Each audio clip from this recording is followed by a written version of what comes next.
할렐루야, 반갑습니다. 오늘도 이렇게 수요일 예배전에 나오신 성도님들을 환영하고 축복합니다. 눈이 참 많이 왔습니다. 지금도 내리고 있는데요. 눈 때문에 우리 방송실에 계시는 분이 아직 못 오셨습니다. 좀 이해해 주시고요. 참 이렇게 오랜만에 우리가 수요 예배를 함께 합니다. 21일 동안 다니엘 기도회를 통하여서 우리가 많은 은혜를 참 받았는데요.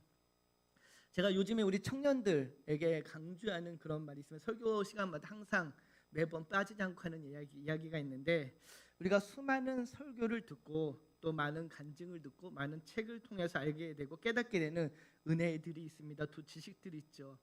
그 은혜가, 그 지식이, 근데 깨달음이 우리의 삶에 적용되지 않는다면은 그것은 결국 아무 쓸데없는 지식에 불과하다는 것이죠. 우리가 깨달음이 있었다라면은 그 깨달음이 우리의 삶에 적용되어질 때 우리의 삶에 놀라운 하나님의 은혜가 충만하게 나타나게 될 것입니다. 바라는 우리 한마음교회 성도님들은 받은 은혜 그대로 살아내어서 삶의 모든 자리에서 하나님의 마음에 합당한 그런 삶을 살아내는 모두가 되기를 주님의 이름으로 축복합니다. 그래서 옆에 계신 분들과 이렇게 인사 나누겠습니다. 받은 은혜대로 살아냅시다. 아멘. 받은 은혜대로 꼭 살아내시는 저와 여러분 되기를 다시 한번 소망합니다. 다니엘 기도회 전에 저희가 수요 예배를 통해서 에베소서 말씀을 계속해서 함께 살펴보고 있었습니다. 여러분 기억하시죠? 다 기억하실 거라고 믿습니다. 제가 설교 이렇게 노트를 보니까는 9월 25일부터 다니엘 기도가 시작하기 그 전 10월 30일까지 6번에 걸쳐서 에베소서 1장을 함께 살펴봤었습니다.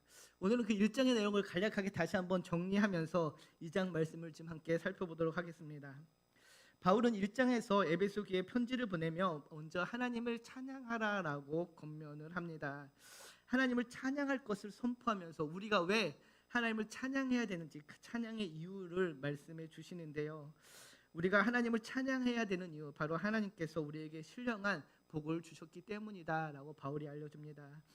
에베소서 1장 3절을 보면 이렇게 이야기하죠. 찬송하리로다 하나님 곧 우리 주 예수 그리스도의 아버지께서 그리스도 안에서 하늘에 속한 모든 신령한 복을 우리에게 주시되. 우리가 하나님을 찬양하는 이유, 바로 하나님께서 예수 그리스도 안에서 하늘에 속한 모든 신령한 복을 우리에게 주셨기 때문입니다. 우리는 이미 하나님께서 주신 놀라운 복을 받은 사람들이라는 것이죠. 사랑하는 성도 여러분, 우리는 하늘의 신령한 복을 소유한 사람들입니다. 그 신령한 복이 무엇인가요? 1장 4절부터 14절까지 길게 설명을 해주시는데, 여러분 기억하시는지 모르겠지만 크게 성부 하나님이 주신 복, 성자 하나님이 주신 복, 성령 하나님이 주신 복으로 바울이 우리에게 알려주시고 있습니다. 성부 하나님이 주신 복은요, 하나님의 작정하시고 예정하신 가운데 우리를 선택하셨다라는 그 선택이고요. 또 성자 예수님을 통하여서 우리를 구속해 주신 그 속량의 은혜, 그리고 그리스도 안에서 성령 하나님을 통해서 주시는 인치신 보증이 바로 우리가 받은 하늘의 신령한 복입니다. 하나님께서는 이처럼 창세전부터 우리를 선택하셔서 신령한 복을 주신 것은 우리가 하나님의 영광의 찬송이 되게 하려 하시는 그 이유 때문이었으며, 우리의 존재가 세상 사람으로부터 하나님의 영광이 드러나는 찬송이 되는 것을 원하셔서 우리에게 하늘의 신령한 복을 주셨습니다. 사랑하는 성도 여러분, 우리가 하나님을 찬양해야 되는 이유, 우리가 이미 신령한 복을 받았다라는 것이죠. 여러분은 그 복을 누리고 계신지요? 이 복을 누리기 위해서 바울은 에베소 교회 성도들에게 편지하며 기도하는데, 먼저 너희에게 지혜와 계시의 영이 있기를 기도합니다. 지혜와 계시의 영이 있어야지만 그 신령한 받은 복을 깨달아 알 수 있게 되고 그 복을 누릴 수 있기 때문이죠. 여기서 지혜와 계시의 영을 통해서 알게 되는 그 하나님은 관계적인 하나님입니다. 지식에 머무는 것이 아니라 하나님의 관계 속에서 깊은 관계를 맺어가면서 알아가는 그 알미 충만해지기를 기도하는 것이죠. 우리도 날마다 하나님께 기도하고 간구합니다. 그 기도와 간구를 통해서 하나님을 더 깊이 알아가야 되는 것이죠. 그래야지만이 그 하늘의 지혜와 계시의 영을 통하여서 하나님과의 깊은 교제를 통하여서 그 신령한 복을 누릴 수 있기 때문입니다. 그리고 바울의 두 번째 간구 무엇이었나요? 우리의 마음의 눈을 밝혀달라는 것이었죠. 우리의 마음의 눈을 밝혀주셔서 우리의 부르심의 소망이 무엇인지, 우리에게 주신 그 하나님의 기업의 풍성함이 얼마나 놀라운 것인지를 알게 해달라고 간구했습니다. 사랑하는 한마음 가족 여러분, 우리 모두에게는 하늘의 지혜와 계시의 영이 있습니다. 이미 주어졌지요. 그래서 우리는 하나님과의 깊은 교제를 누리며 살아갑니다. 그래서 우리는 또 그 하늘의 기업의 풍성함이 무엇인지를 알고 그것을 누리며 살아가죠. 바라기는 삶의 모든 자리에서 정말로 우리의 삶에 하나님의 그 그리스도 안에서 주어지는 그 신령한 복을 하늘이 주시는 그 지혜와 계시용으로 깨닫고 누리는 모두가 되기를 축복합니다. 그리고 이어지는 2장에서 바울은 우리에게 이제는 우리가 어떻게 하면은 그 잃어버린 우리의 그 신앙을 회복시킬 수 있는지, 어떻게 하면 우리가 신앙의 감격과 기쁨을 회복하여서 그 신앙의 기쁨과 감격으로 살아갈 수 있는지에 대해서 설명을 해 나가고 있습니다. 사랑하는 마음 가족 여러분, 우리가 하나님의 자녀가 된다는 것은 피상적인 호칭의 변화, 우리가 그리스도인이 된다는 것은 우리의 호칭의 변화만 있는 것은 아닙니다. 또 우리의 사회적으로 인간적인 관계 안에서 신분의 변화가 일어나는 것도 아니죠. 우리의 성격이나 습관이 변하는 정도가 아닙니다. 우리가 하나님의 자녀가 된다는 것은 우리가 하나님의 자녀가 되었다는 그 본질적인 근원적인 변화가 우리의 삶 가운데 나타났다는 것이죠. 그 본질적인 변화를 우리가 알아야지만, 깨달아야지만 우리가 우리의 신앙의 구원의 감격과 기쁨이 회복되어져서 그것으로 살아갈 수 있다라고 바울은 오늘 2장서부터 설명을 합니다. 오늘 본문 1절에서 7절 그리고 이어지는 10절까지는 바울이 우리에게 전해준 복음의 핵심 요약이라고도 할 수 있는데요. 정확하게 우리가 누구이며 어떤 모습이었는지를 설명해 주는 말씀이기도 합니다. 먼저 1절을 보면 이렇게 시작을 하죠. 우리 1절을 좀 다시 한번 같이 보겠습니다. 그는 허물과 죄로 죽었던 너희를 살리셨도다. 그는 허물과 죄로 죽었던 너희를 살리셨도다라고 번역을 하는데요. 그런데 이 번역 1절 말씀을 헬라어 원문을 보면은 너희는 죽었다라고 번역을 합니다. 그래서 우리말 성경을 보면은 여러분 또한 허물과 죄로 죽은 사람들이었습니다라고 번역하는데요. 헬라어 원문이나 영어 성경을 보면 제일 앞에 너희는 죽었다라고 선언합니다. 우리말 개역개정과는 조금 번역이 차이가 있는데 개역개정 1절은 1절부터 7절까지 그 한 문장으로 되어진 문장을 번역해서 살리셨다를 앞에다 갖다 놨는데 원문에는 you are dead, 너는 죽었다라고만 선포를 하고 있는 것이죠. 사랑하는 성도 여러분, 우리는 죽었다라고 이미 바울은 선포합니다. 오늘 편지를 받는 에베소 성도들을 향해 바울은 너희는 이미 죽은 사람들이라고 이야기를 하고 있는 것이죠. 죽어가는 상태 또는 죽어가고 있는 중이라고 하는 것이 아니라 너희는 이미 죽었다라고 이야기합니다. 우리가 왜 신앙의 감격을 잃어버렸습니까? 왜 감사가 넘치지 않나요? 왜 삶이 변화되지 않는가? 이 질문에 대한 답이 오늘 본문 1절에 있습니다. 우리가 어떤 존재였는지를 깨닫게 된다면 우리는 구원의 감격을 회복하게 될 줄 믿습니다. 바울은 구원받기 이전 우리가 하나님의 은혜를 받기 이전 우리의 삶은 죽은 상태라고 이야기하죠. 이것이 성경이 우리를 보는 정확한 모습입니다. 구원받지 않은 사람들은 모두 죽은 사람들이란 것이죠. 속된 말로 걸어 다니지만은 죽어 있는 상태라는 것이죠. 이것이 우리의 모습인데요. 그러나 하나님을 모르고 예수님 믿지 않는 사람들은 또 진리를 바르게 이해하지 못하는 사람들은 이 죽었다라는 말에 대해서 굉장히 거부감을 갖습니다. 이 말을 이해하지 못하고 또 받아들이지 못하죠. 받아들이려 하지 않습니다. 그런데 우리가 알고 있듯이 성경에서 이야기하는 이 죽었다라는 것은 우리의 육체적 생명, 육체적 죽음을 의미하지는 않는다는 것입니다. 육체적 생명이나 육체적 그 죽음은 이 세상에 잠시 머무를 동안에 일어나는 일들이기 때문에 성경은 이 세상이 영원하지 않다고 우리에게 알려주고 있습니다. 이 세상을 영원한 것으로 보지 않기 때문에 성경은 이 세상의 육체의 생명과 죽음에 대해서는 그렇게 큰 관심이 없습니다. 관심 밖의 상황이죠. 성경에서 죽었다라고 이야기하는 것은 너희의 영이 죽었다라는 것입니다. 영적으로 너희가 죽어 있다라는 것이죠. 그래서 바울은 우리가 죽었다라고 이야기하면서 우리가 이미 영적으로 죽어 있는 상태임을 알려주고 있는 것입니다. 그래서 이 영적으로 죽어 있는 사람은 앞서 우리가 1장에서 살펴본 그 하늘의 신령한 복을 누리지 못하는 사람들이라는 것이죠. 하나님을 알지 못하고 예수님을 믿지 않고 그래서 신령한 복을 누리지 못하는 사람들을 향해 너희는 이미 죽은 사람들이라고 이야기하고 있는 것입니다. 사랑하는 성도 여러분, 본질상 저와 여러분 역시 죽었던 사람입니다. 그 죽었던 사람들에 대해서 2절 3절에 다음과 같이 알려주는데요. 2절을 보면 이렇게 시작합니다.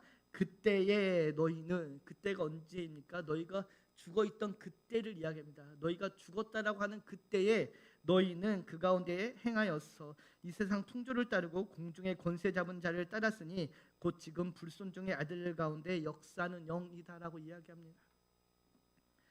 2절 3절에서 알 수 있는 것, 우리가 죽어있는 상태인데 그 죽어있는 상태를 어떻게 설명합니까? 첫째, 이 세상의 풍조를 따르는 것이 그 죽은 자의 특징이라는 것이죠. 2절을 보면 이렇게 이야기합니다. 우리 같이 다시 한번 2절 상반절을 볼까요? 그때에 너희는 그 가운데서 행하여 이 세상 풍조를 따르고 공중의 권세 잡은 자를 따랐으니 곧 지금 불순종의 아들들 가운데 역사하는 영이라. 죽은 자의 특징은 이 세상의 풍조를 따른다라는 것입니다. 이 세상의 풍조 무엇인가요? 이 세상의 가치관, 기준과 전통과 상식을 포함한 이 시대의 흐름이라고 이야기할 수 있습니다. 시대 정신이라고도 이야기할 수 있는데요. 하나님을 떠난 사람들, 잠시 떠난 사람들, 하나님 밖에 있는 사람들은 잠시 지나갈 이 세상의 가치에 매여 산다는 것입니다. 이 세상의 가치를 마음에 두고 살아간다는 것이죠. 그래서 이 시대의 흐름에 맞춰 살아가는 것이 당연하다라고 생각합니다.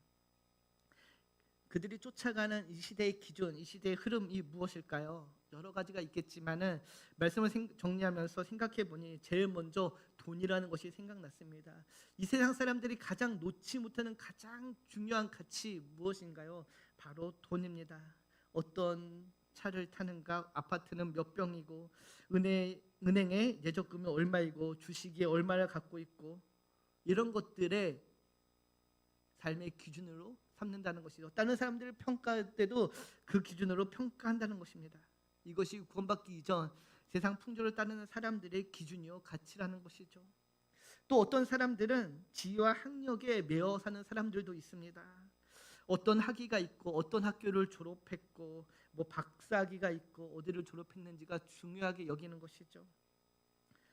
특히 어느 정도 돈을 많이 번 사람들은, 돈을 많이 벌었지만은 공부를 하지 못한 사람들은 자신의 학위를 세탁하려고 합니다. 그래서 무슨 대학원 무슨 과정을 수료했고 이런 것들로 자신의 이력과 학력을 채우려고 하지요. 이것이 이 세상의 풍속입니다. 남에게 보여지는 그 모습을 중요하게 여긴다는 것이죠. 성경은 우리 역시 이렇게 살아왔다라고 말하고 있습니다. 또 세상은 외모를 중요하게 봅니다. 밖으로 보여지는 것을 중시하죠. 눈에 보이는 것에 집중합니다. 그 사람이 얼마나 정직한지, 얼마나 도덕적인지, 그 영이 얼마나 살아있는지보다는 밖으로 보여지는 것에 더 집중하게 되는 것이죠. 그래서 이런 농담도 있습니다. 이쁘면 모든 것이 용서된다. 여러분 들어보셨는지요? 젊은 사람들 사이에서 한참 유행했던 말인데 이쁘면 다 용서된다는 말이 있습니다. 제가 오늘 설교를 준비하면서 잠깐 이제 인터넷으로 무엇을 찾으러 갔는데 한 기사, 짤막한 기사를 봤습니다. 120억 사기를 당했는데 그 로맨스 스캠인가 그걸로 어떤 이쁜 여자를 사칭해서 많은 사람들이 한테 사기를 쳤는데 뭐 남자건 여자건 나이가 많건 적건 뭐 한 수십 명의 사람들이 그 한 사람한테, 한 사람이 아니죠, 한 조직에 거의 120억이라는 돈을 보냈다라고 이야기합니다. 눈으로 보여지는 것에 집중한 이 세대의 풍조입니다. 이것이 영적으로 죽어있는 사람들의 특징이죠. 그러나 우리 그리스도인들은 이런 삶을 지향하지 않습니다. 우리 역시 예수를 믿기 전에는 돈을 사랑하고 권력을 탐하고 외모만을 바라보는 그런 육신적인 가치를 따라 살았지만은 이제는 그렇지 않다라는 것입니다. 그런 삶은 하나님의 그 축복과는 전혀 상관없이 영적으로 죽어있는 상태라는 것이죠. 또 영적으로 죽어있는 그 특징에 대해 2절을 보면 이렇게 이야기합니다. 뒤에 보면은 공중의 권세 잡은 자를 따랐으니 곧 지금 불순종의 아들들 가운데 역사하는 영이다라고 이야기합니다.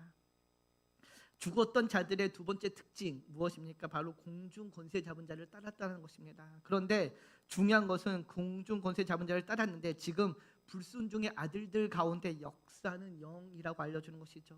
무엇입니까? 한마디로 사탄 마귀를 따랐다라는 것이죠. 사랑하는 성도 여러분, 예수 믿지 않는 사람들의 삶은 겉으로는 그럴듯해 보일 수 있습니다. 겉으로는 너무도 잘 사는 것처럼 보일 수 있습니다. 그러나 그 실상 배후에는 사탄, 마귀가 있다는 것이죠. 어떻게 보면은 많은 사람들이 이 세상의 풍조에 벗어나지 못하고 그것을 따라가는 이유, 바로 그 배후에 사탄이 있기 때문이 아닐까 생각합니다. 사탄의 강력한 유혹, 미혹이 있기 때문에 사람들이 그것을 쫓아가는 것이죠. 그러나 우리가 영의 눈을 뜨면은 이 세상이 영적 전투라는 것을 알게 됩니다. 사탄의 배후가 있다는 것을 알게 되는 것이죠. 사랑하는 성도 여러분, 중립지대는 없습니다. 우리에게는 두 가지 선택이 있습니다. 마귀에게 잡혀 살아갈지, 아니면 하나님의 영에 사로잡혀 살아갈지, 둘 중 하나를 선택하는 삶뿐이라는 것이죠. 우리 청년들이 가끔가다 저한테 이렇게 이야기합니다. 너무 이분법적이 아니냐. 가끔가다 나는 중립지대도 있을 것 같은데 너무 무 아니면 도, 흑과 백, 너무 더 나눠지는 거 아니냐라고 이야기합니다. 그런데 우리가 성경을 보면 볼수록 더욱더 명확해지는 것은 중립지대는 없다라는 것이죠. 방금 읽은 말씀에서도 알려주듯이 세상 풍조를 따라가는 것은 결국 그 배후에 있는 사탄 마귀를 따라가는 것이다라고 명확하게 알려주고 있습니다. 하나님의 사람은 그렇지 않다라는 것이죠. 바울은 하나님의 자녀가 되기 이전에 우리도 여전히 이 세상 사람들과 같이 불순종의 영, 미혹의 영을 받아 세상의 풍조를 따라가 허물과 죄 가운데 행했다라고 이야기합니다. 그 허물과 죄 가운데 행한 그 행함의 모습이 3절에 이렇게 이야기하죠. 우리 육체 욕심을 따라 지냈다라고 이야기합니다.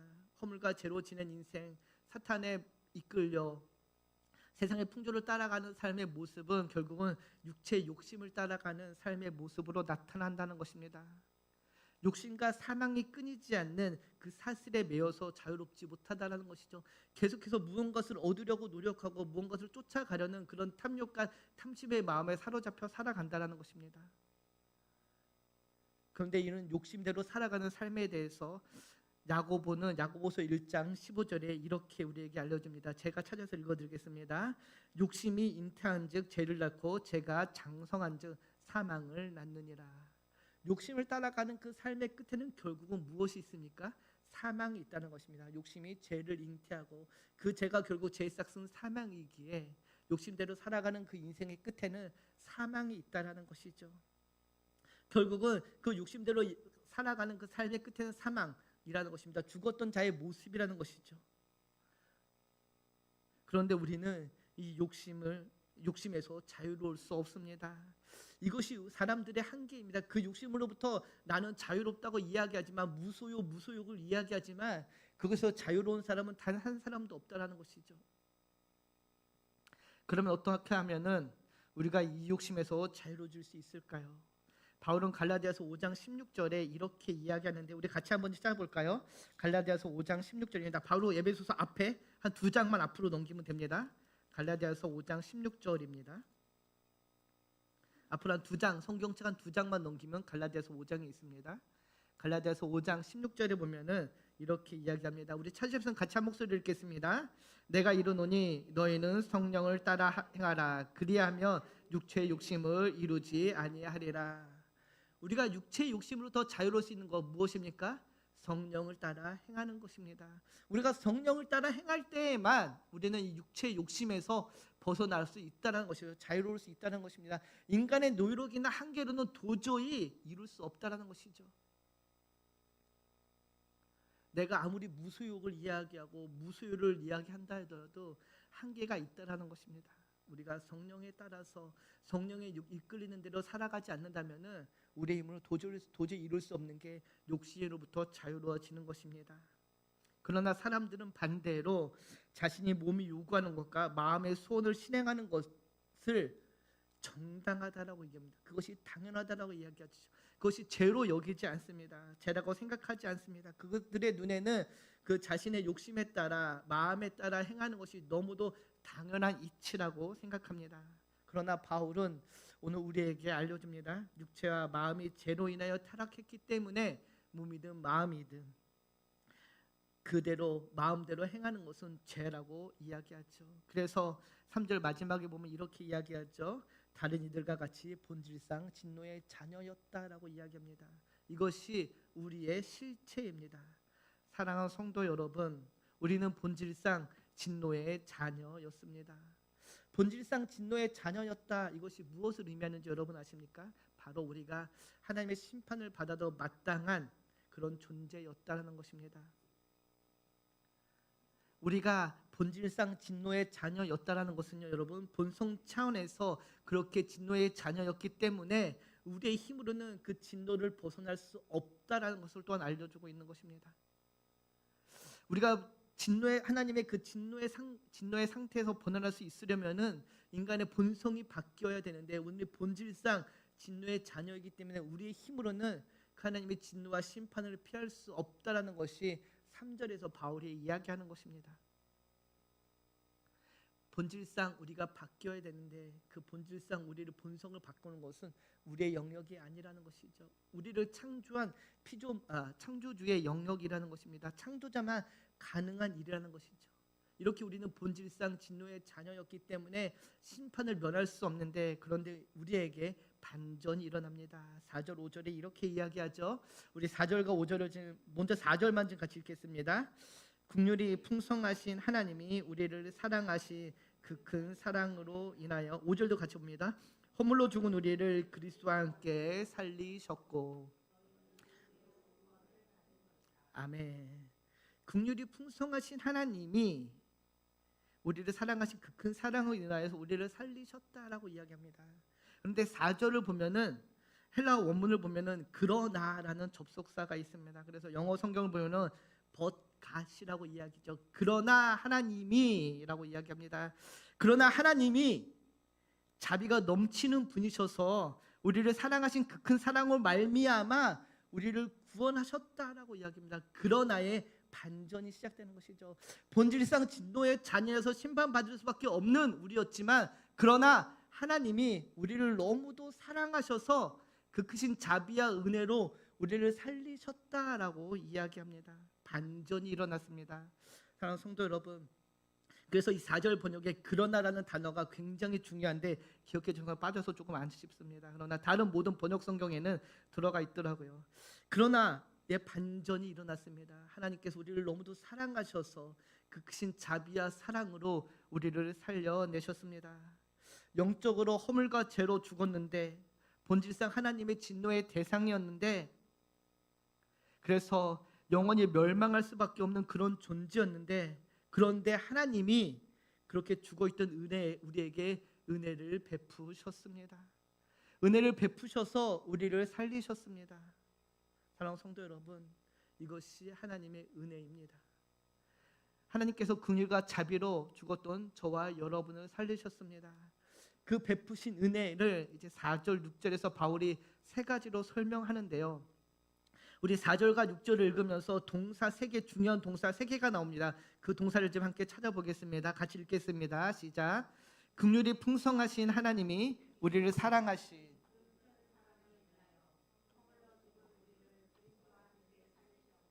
너희는 은혜로 구원을 받은 것이라. 또 함께 일으키사 그리스도 예수 안에서 하늘에 함께 앉히시니. 아멘. 3개의 동사 여러분 찾으셨나요? 중요한 3개의 동사가 무엇일까요? 제가 자막이 있으면 이쁘게 만들었는데 안타깝습니다. 무엇이었을까요? 첫 번째 살리셨고, 두 번째 일으키사, 세 번째 앉히시니. 이 3가지 동사가 우리에게 주는 아주 놀라운 영적 의미가 있습니다. 첫째, 그리스도와 함께 우리를 살리셨습니다. 살리셨다라는 이 단어가 갖는 의미는 당시 그 고대 문화에서는 생명이 자라날 때 또는 생명을 주는 행위에 쓰이는 단어였습니다. 무엇을 의미하냐면은 죽어있던 우리에게 새로운 생명을 주셨다라는 것입니다. 우리를 살리셨다라는 것은 이미 죽어있는데, 죽은 상태인데 우리에게 새로운 생명을 주셨다라는 것이죠. 사랑하는 성도 여러분, 허물과 죄로 죽어있는 우리였지만은 하나님께서 우리를 사랑하셔서 우리에게 새로운 생명을 주셨습니다. 그래서 그 새로운 생명으로 살아가는 사람들이 바로 저와 여러분이라는 것이죠. 우리의 옛사람은 죽었다라는 얘기합니다. 우리에서 지금 살아가는 우리는 이제는 새로운 생명을 가진 사람으로 살아간다라는 것이죠. 우리는 영적 죽음에서 살아나서 영적으로 새로운 생명을 지닌 사람들임을 여러분 믿으시기 바랍니다. 둘째, 함께 일으키셨습니다. 일으키셨다라는 단어와 살리셨다는 단어 같은 단어로 많이 이해를 합니다. 같은 의미로 여러분 이해하시는데요. 그러나 같은 의미로 같은 의미지만은 또 다른 의미가 내포되어 있습니다. 예수님이 죽음에서 부활하실 때 일어나셨다라는 표현을 사용하는데요. 죽었다가 살아나셔서 원래 육체대로 돌아오셨습니다. 겉보기에는 똑같은 육체로 예수님이 부활을 하셨지요. 십자가에 달려 돌아가시기 전의 모습, 양손에 손바닥에 못자국과 옆구리에 창자국을 지닌 그 육체로 그대로 살아나셨습니다. 그러나 실제로는 완전히 다른 존재요, 다른 모습이었다라는 것이죠. 부활하시기 전에 그 예수님의 육체는 연약하고 썩어지는 육체였지만, 그러나 예수님께서 다시 입으신 육체는 영원히 죽지 않고 병들지 않으며 늙지 않는 완벽한 육체로 다시 일어나신 것입니다. 그런데 하나님은 예수님께 이미 그렇게 살아나실 때에 우리도 함께 일으키셨다라고 말씀해 주십니다. 겉으로 보기에는 예수 믿기 전에 우리는 우리의 모습과 예수 믿고 난 다음에 우리의 모습이 같아 보이지만은, 그러나 예수를 믿는 순간 우리에게도 놀라운 기적이 일어났다라는 것입니다. 우리가 예수님과 함께 일으킴을 받았다라는 것이죠. 이 일으킴을 받았다라는 것은 예수님의 부활하신 그 부활의 능력이 우리 안에도 똑같이 동일하게 존재한다라는 것입니다. 똑같은 사람 같지만은 그렇지 않다라는 것이죠. 부활의 능력이 우리 안에 있다라는 것입니다. 예전에는 삶의 주도권이 이 세상 풍족, 권중, 권세 잡은 자에게 있었습니다. 우리의 욕심에 따라 살아갈 수밖에 없었습니다. 하지만 이제 우리는 예수 그리스도와 함께 다시 일으킴을 받았습니다. 함께 일으킴을 받았기에 그 안에 부활의 능력이 있기에 이제는 그 세상의 공중 권세 잡은 자에게 저항할 수 있는 힘이 생겼다라는 것이죠. 저항할 수 있는 능력이 우리 안에 주어졌다라는 것입니다. 이제는 그들과 동요하지 않고 동조하지 않고 따라가지 않을 수 있는 능력이 우리 안에 있다라는 것이죠. 그것이 일으키셨다는 그 동사가 갖고 있는 의미입니다. 사랑하는 성도 여러분, 우리가 세상과 저항할 수 있는, 세상에 맞싸울 수 있는 그 능력은 예수 그리스도의 그 부활의 능력에서 나타납니다. 그 능력에서 나옵니다. 그런데 그 능력이 예수님이 일어나실 때 우리에게도 동일하게 주어졌다라는 것이죠. 그래서 이제 우리는 이 세상에 대해서 노, 아니다라고 이야기할 수 있게 된 것입니다. 이 부활의 능력이 우리에게 있기에 이제는 우리는 세상 사람들이 이해하지 못하는 그런 삶을 살아갈 수 있게 된 것이죠. 원수를 사랑하고 용서하며 도저히 회복될 수 없는 관계를 회복시키며 나를 포기하고 이웃을 사랑하며 나의 모든 것을 바쳐 헌신하고 희생하는 그런 수많은 그리스도인들의 모습들로 살아갈 수 있다는 것입니다. 어떻게? 부활의 능력이 우리 안에 주어졌기 때문에 우리는 이제 이 세상 풍조를 따라가지 않고 그리스도를 따라갈 수 있게 되었다는 것입니다. 사랑하는 성도 여러분, 그 부활의 능력이 오늘 우리에게도 동일하게 주어졌습니다. 그 능력으로 살아내는 저와 여러분이 되기를 축복합니다. 또 마지막 세 번째 동사 무엇이었습니까? 하늘에 앉히셨다라는 것이죠. 예수님께서는 모든 일을 다 마치시고 하늘 보좌에 앉으셨습니다. 그 보좌에 앉으셨다라는 것은 이제는 모든 원수를 그 발 아래 굴복시키셨다라는 것이죠. 굴복시키는 권세를 가졌다라는 것입니다. 그런데 오늘 우리에게 동일하게 그 보좌에 앉히셨다라고 말씀해 주십니다. 하늘나라에서 예수님과 함께 다스리는 놀라운 권한, 권세가 우리에게 주어졌다라는 것이죠. 우리도 예수님과 함께 통치를 하게 되었다라는 것입니다. 이것이 우리에게 생긴 놀라운 변화입니다. 죽었던 우리를 살리셨고요, 우리를 일으키실 뿐만 아니라 우리를 하늘의 보좌에 앉히셨습니다. 왜 우리를 이렇게 살리시고 일으키시고 하늘의 보좌에 앉히셨나요? 그 이유를 7절에 다음과 같이 설명합니다. 우리 7절을 같이 읽겠습니다. 이는 그리스도 예수 안에서 우리에게 자비하심으로써 그 은혜의 지극히 풍성함을 오늘 여러 사례에 나타내려 하심이라. 아멘. 그 이유가 무엇입니까? 이는 그리스도 예수 안에 우리에게 자비하심으로써 그 은혜의 지극히 풍성함을 여러 세대에 나타내게 하려고 우리를 이렇게 살리시고 일으키시고 앉히셨다라고 말씀해 주십니다. 하나님께서 허물과 죄로 죽어버린 우리에게 자비를 베푸셨습니다. 이것을 4절의 표현에는 이렇게 이야기죠. 긍휼이 풍성하신 하나님 우리를 사랑하신 그 큰 사랑으로 인하여서 우리를 살리셨다라고 이야기합니다. 하나님께서 우리에게 긍휼을 베푸시고 사랑을 베푸셨습니다. 그리고 그리스도 예수 안에서 구원을 우리에게 허락하셨지요. 그리스도를 말미암아 우리를 구원해 내셨습니다.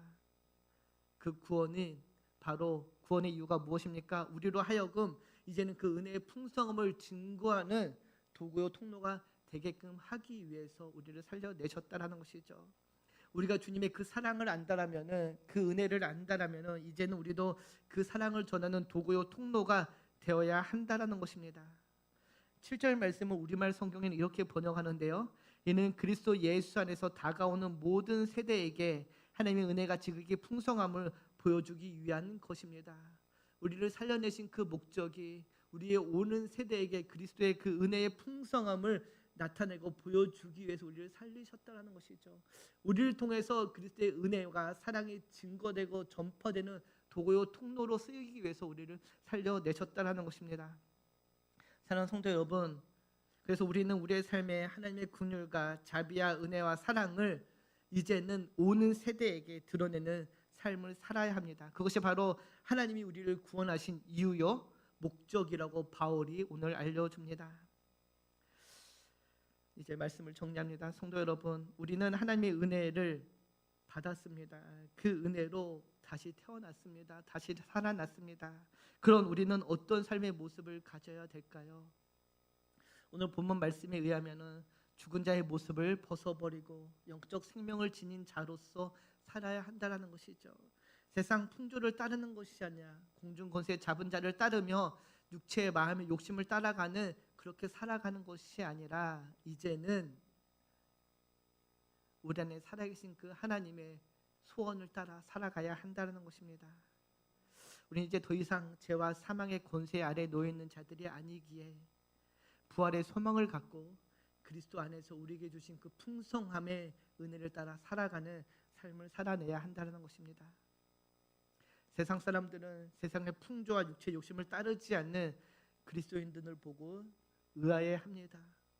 때로는 바보 같다라고 손짓합니다. 그러나 그런 우리를 보고 그들이 살아계신 하나님을 보게 될 줄 믿습니다. 한반 가족 여러분, 하나님 우리를 택하시고 우리에게 구원의 놀라운 은혜를 베푸신 이유 무엇입니까? 바로 하나님의 뜻 가운데서 그 은혜의 풍성함에 따라 이 세상을 살아가며 하나님을 증거하는 도구요 통로가 되기를 원하셔서 우리를 살려내셨습니다. 그 이유를 깊이 새기면서 하나님의 은혜를 세상에 나타내는 그리스도로 살아가는 저와 여러분이 되기를 주님의 이름으로 축복합니다.